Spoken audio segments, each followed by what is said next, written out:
Welcome to another episode of PSLE Science Made Simple. I'm Chen Hong and I'm a PSLE Science Specialist here at the Pique Lab. In this video, I'll be analysing a past year examination question on the topic of electricity. I've also prepared this question for you to download for free by clicking on the link in the description box below. So, let's get started. Okay, let's look at question 24. A system was set up to make use of a light bulb R and an alarm S to alert the user when the fridge door is not closed fully and temperature rises in the fridge. So in this question, we see that temperature will rise and we are given two switches, switch 1 and switch 2. Can you read this whole sentence for me and tell me what happens to the switch as temperature rises? We see that the switches will close. And can you tell me which switch will close first?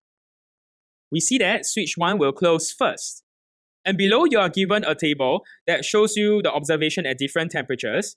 And with all this information, your job is to find out which of the following is the setup of the system described above. So let's go back to this statement here. And we are going to match the components to the table. From here, we can see that temperature is given at the first column, which is the temperature of the fridge. And afterwards, let's match the switches to the table. Now, in the table, do you see any switches at all?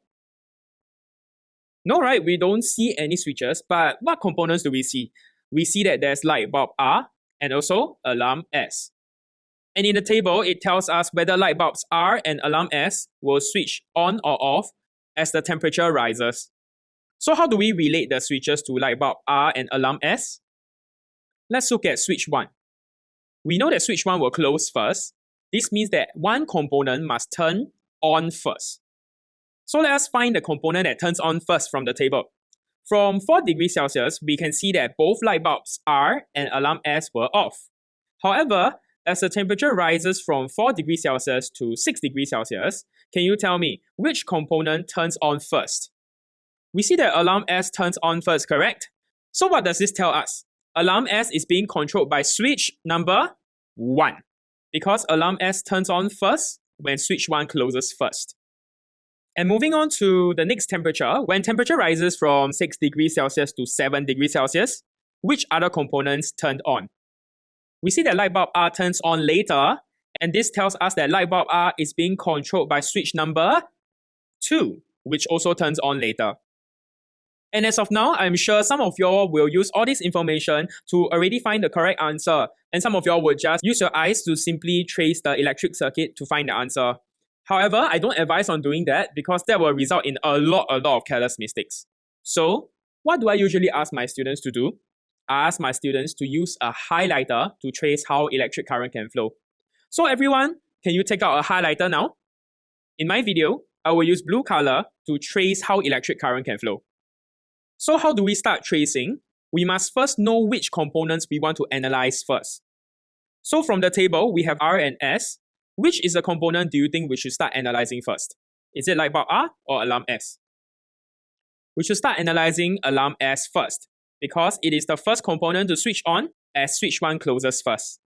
And for a component to switch on, should there be an open or closed circuit? There should be a closed circuit when a component is able to switch on. And having a closed circuit will mean that electric current can flow through one end of the battery, let's say the positive end of the battery, through switch 1 and alarm S back to the negative end of the battery. Which means to say, when we use our highlighter to trace, you will be able to trace one complete loop to signify a closed circuit. So let's start by closing all the switch 1 first, since switch 1 is being closed first. And we can begin analyzing from option 1. Remember, we want to trace through switch 1 and alarm S to see if we can find a closed circuit first. Okay, so with option 1, let's start tracing from the positive end of the battery and head towards switch 1. And from here, let's trace towards alarm S. Now, at this point, you realize that you have reached switch 2. And can you tell me now, is switch 2 open or closed? We see that switch 2 is open. So let me ask you, do you think electric current is able to flow through an open switch? No, right? So if electric current cannot flow through an open switch, should I trace through switch 2 with my highlighter? No, I should not. And what does this tell us? Can electric current flow through alarm S?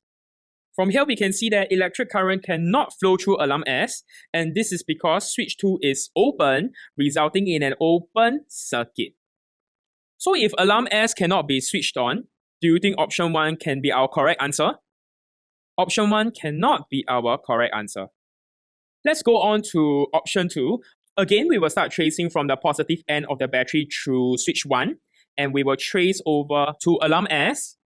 And for option 2, what do you realize about switch 2?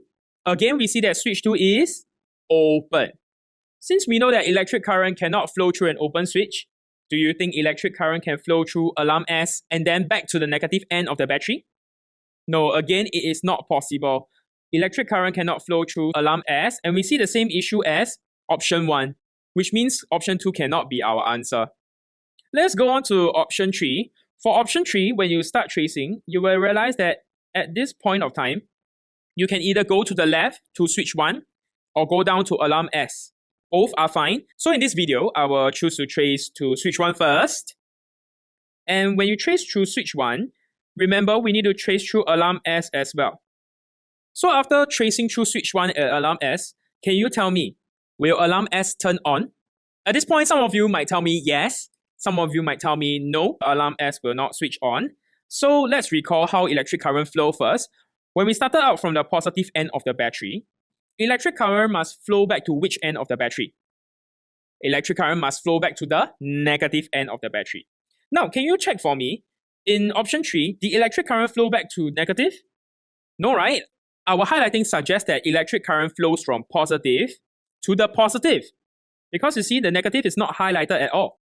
And can electric current flow from positive to positive? Electric current cannot flow from positive back to positive. So which means that when we trace through switch 1 just now, and when we reach this point, is it possible for electric current to flow up through alarm S? It is not possible for electric current to flow up through alarm S, because this will suggest that electric current is trying to go from positive back to the positive, which is not possible. So if electric current cannot flow through alarm S, do you think alarm S will switch on? No, alarm S will not switch on. And can we choose option 3 as our answer? We cannot choose option 3 as our answer. Last but not least, we have option 4. Hopefully we find the correct answer over here. Again, let's trace from the battery through switch 1. And at this point of time, do you think we are able to trace upwards through alarm S back to the negative of the battery? Yes, we can. So let's trace upwards and let's form our first complete loop. So if we are able to form a complete loop, this tells us that we have a closed circuit with alarm S. Can alarm S finally switch on? Yes, alarm S can switch on. And finally, we found an option that tells us that there's a closed circuit with alarm S. Okay, but don't be too hasty. Let's double check for light bulb R and switch 2.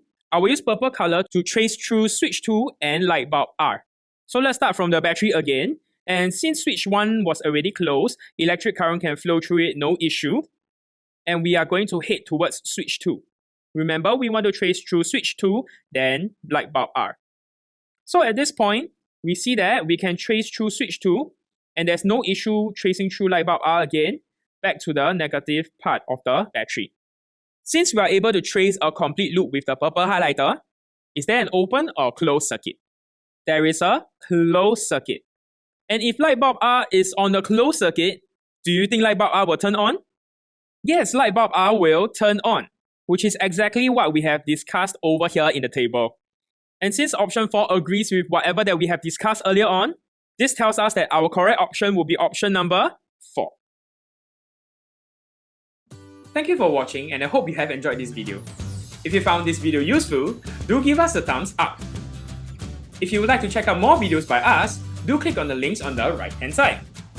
Last but not least, don't forget to subscribe to our channel for more interesting videos. Thank you, and I'll see you next time. Bye!